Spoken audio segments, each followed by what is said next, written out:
Michael LePorte back with you on the Rural Radio Network, reporting from the Cattle Industry Convention going on in San Antonio. And with us, Kathy Simmons, who's the Chief Veterinarian with the National Cattlemen's Beef Association. And Kathy, we want to talk about some of the issues that are taking place here. And we're referring to the Secure Beef Supply Plan. Tell us what that's all about. Sure, Mike, I'd be happy to. The Secure Beef Supply Plan, we've just started here in October of this year, and it's part of the Secure Food Supply Plans that we have through USDA, APHIS Veterinary Services, and the industries. And these supply plans are guarantees that we can have a plan for secured movement or managed movement of animals in the event of a foreign animal disease in this country, and these are non-infected animals, and also so that we can ensure continuity of business for the different commodity groups.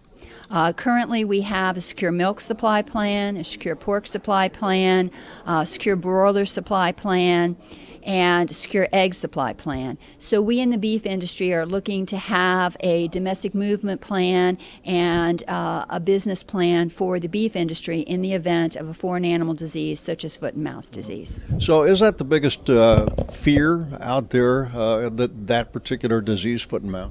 I don't know that I would use the term fear. I think in concerns for preparedness, you always would prepare for maybe the most challenging situation for the industry. And this is as you may know, a highly contagious disease of cloven-hooved animals. It is a disease that has not been in this country since 1929 due to the diligence of our animal health authorities in making sure that our imports are safe from this disease and that we in no way do anything to facilitate its entry. However, with global markets and with people traveling all over the world, you become concerned that disease can enter your country, and so you want to be prepared, and you want to be prepared for some of these emerging foreign diseases that maybe didn't travel as well when we weren't as globalized a society. So we have the plan in place, more or less, and I guess do you feel confident that we would be able to respond in the case of an emergency? We don't have the plan in place completely. We've just started it, and we're going to go sector by sector in the beef industry. We're a little different than some of the other more vertically integrated industries in that we are going to have a plan for our cow-calf, for our backgrounder, for our feedlot, to processor, packer. So we have started this year with USDA, APHIS. They have cooperative agreements with academic investigators at Iowa State, at Kansas State, and at UC Davis, and we are looking to begin this year with the Secure Beef Supply Plan for the feed yard and processor packer segment of our industry. And that will probably take us a full year. We have a working group that we've established with members from various sectors of the industry, and we are going to be looking at such things as biosecurity, surveillance, managed movements, many of the issues that need to be planned out so that we can have a plan in place to coordinate with federal and state authorities in the event of disease. So what is the goal in terms of actually then having the plan completed? It's a multi-year plan. It's going to take us some time. Our goal is right now on a yearly basis, and that is to get this feed yard and packer segment done by the end of the year. Right. So I guess then 5 years from now, is that what we're looking at maybe to kind of have this all together? I hesitate to make those kind of predictions. Once we get this done, we may see that we can facilitate the others in a more timely fashion, or we may find one sector that takes a little longer to work through. So I think at this point we're working on this and trying to get a plan as quickly and efficiently as possible that's comprehensive and usable. Now, this is not, I assume, going to be just specific to a certain disease, but just to like emergency preparedness in general.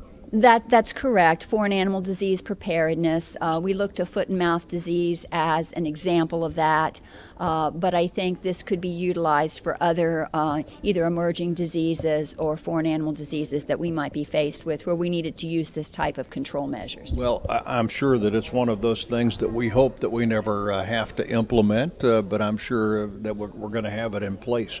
Something else that let's talk about, and that's the judicial guidance from FDA. Yes, the judicious guidance is Guidance 209 and 213, more specifically 213, which makes the medically important antibiotics, which are the antibiotics important to human health that are found in feed and water.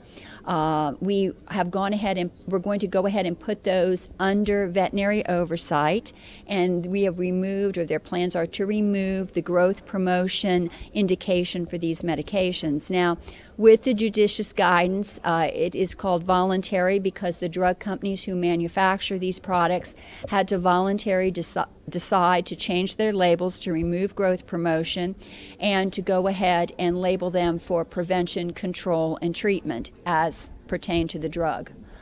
So that is taking place right now. All of the drug companies have voluntarily agreed to do this, and this is going to be accessible to the producer under veterinary oversight through what we call a veterinary feed directive for the feed products.